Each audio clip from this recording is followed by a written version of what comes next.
सहरसा जिले के सोनवर्षा राज प्रखंड क्षेत्र अंतर्गत काशनगर पंचायत में ग्रामीण नर्सिंग होम का शुभारंभ बीते बुधवार को किया गया। नर्सिंग होम का शुभारंभ बिहार सरकार के पूर्व मंत्री सह वर्तमान राजद के वरिष्ठ नेत्री रेणु कुशवाहा ने फीता काटकर किया। ये नर्सिंग होम गरीबों के लिए बहुत छूट दिया जाता है। यहाँ सभी प्रकार के बीमारी का बेहिचक इलाज किया जाता है। यहाँ इमरजेंसी सेवा, अल्ट्रासाउंड, पैथोलॉजी एवं लगभग सभी सुविधा उपलब्ध है।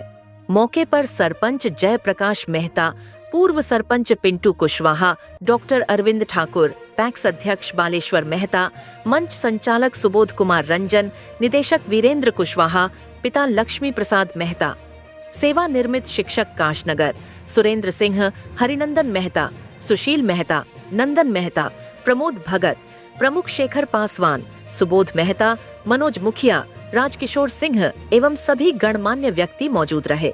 संवाददाता कबिंदर कुशवाहा।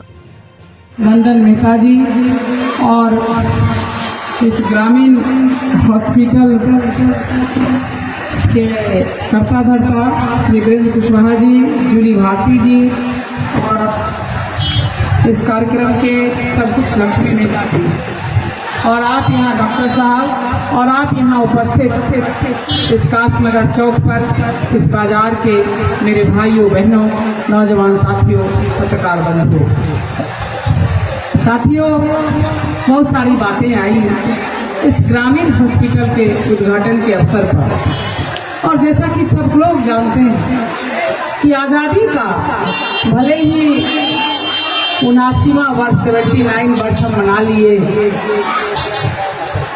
इसी 15 अगस्त को व्यवस्था नहीं, हॉस्पिटल की अच्छी व्यवस्था नहीं थी।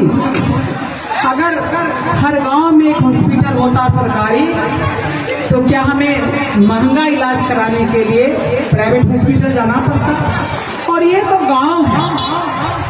इस गांव रहन सहन के, किसी भी गांव हो, शहर हो, रहन सहन को देखकर ही पता लग जाता है कि गांव की क्या स्थिति है, मतलब गांव की आर्थिक क्या स्थिति है, गांव के लोग आर्थिक रूप से कितने सक्षम हैं। ये बात तो छोड़ दीजिए, तो गांव है फिर। लेकिन राजधानी पटना को लीजिए, बिहार का हार्ट है, हृदय है, लेकिन वहाँ एक से एक बड़े बड़े प्राइवेट हॉस्पिटल हैं, जबकि वहाँ पीएमसीएच है, एम्स है, आईजीएमएस है।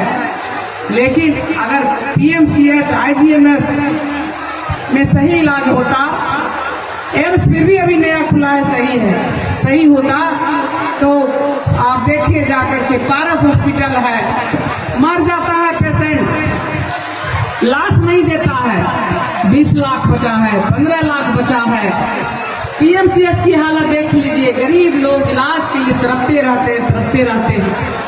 और ऐसे समय में ही मुझे लगता है कि जब तक आप इलाज के लिए पटना जाइएगा, सहरसा जाइए, ऐसे छोटे छोटे हॉस्पिटल अगर छोटे छोटे डॉक्टर खोलना शुरू करते हैं, तो आधा पेशेंट का जान वो यही बचा देते हैं। चाहे 5 चढ़ा के बचा दे, चाहे कटा खुटा का इलाज कर दे, सांप का इलाज हो, जलने का इलाज हो, ढेर सारी इलाज करके प्राइमरी स्टेज में यही आधी आबादी का जान बचा देते हैं। अगर ऐसा हॉस्पिटल ना रहे तो आधी आबादी का जान सहरसा जाते जाए।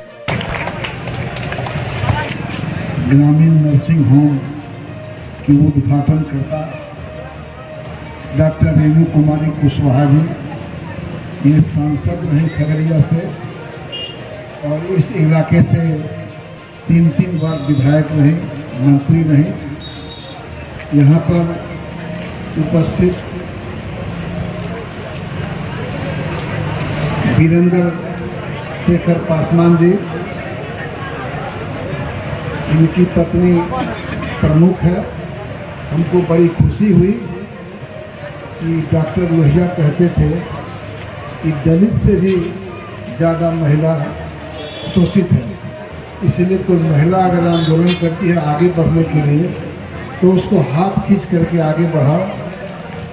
तो साथियों, एक काशनगर है और काशनगर में आज बहुत दिन के बाद मैं आया हूँ। मैं लोकसभा का चुनाव लड़ रहा था, उस समय प्रमोद भगत जी, जयप्रकाश मेहता जी, सुबोध कुमार रजक जी, मोहन चौधरी जी, पवन कुमार यादव जी, प्रकाश मेहता जी, सुरेश यादव जी, बालेश्वर मेहता जी, प्रमोद भगत जी, सचिदानंद चौधरी जी, सीताराम मेहता जी, रतनलाल मेहता जी, दिलीप मेहता जी, सनातन मेहता जी, नंदन मेहता जी और आज के यहाँ निर्देशक श्री लक्ष्मी मेहता जी,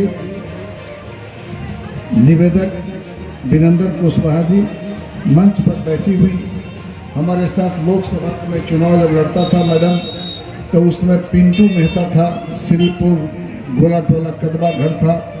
हम नहीं जानते थे कि पिंटू की बहन है ये। यहाँ आने के बाद इससे भी मुलाकात हुई और तमाम जो काशनगर वासी हैं उन लोगों से भी मुलाकात हुई और खुशी इस बात की है कि इस छोटे से कस्बे में मोस्ट इंटीरियर कहा जाए इस इलाके को।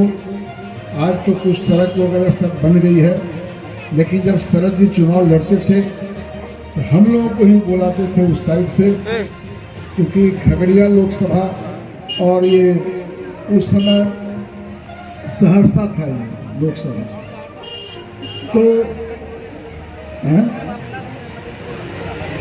शरद जी लड़ रहे थे तब, जब ये लोग कहते थे कोई काम हो, जब रेणु जी मंत्री थे ये सब दिए गिनाए भी और आपने सुना भी। यहाँ से थाना उठ करके अलग जा रहा था, लेकिन ये मंत्री थी, इसको रोकवा करके यहाँ रखा, एसपी को भेजा, एसपी स्पॉट देखा, स्पॉट देखने के बाद वो तुरंत यहीं सैंक्शन किया। पंचायत सरकार भवन भी इन्हीं के द्वारा बनाया गया। एक रोड था, ब्लैक लिस्टेड ठेकेदार हो गया था, कोई उपाय नहीं था। इन्होंने एग्जीक्यूटिव से लेकर के एसी तक को खबर किया, वो रोड भी बन गया साथी। और एक बात आप लोगों ने जो चर्चा किया, अतिरिक्त स्वास्थ्य केंद्र था, अतिरिक्त स्वास्थ्य केंद्र भी मैंने स्वीकृति होने के स्टेज में था, तब तक कोरोना हो गया और कोरोना रह गया साल 2 साल, वो नहीं बन सका। तो साथियों आज के परिवेश में चले आवे हम लोग केंद्रित हो कि अस्पताल का जो यहाँ पर खुल रहा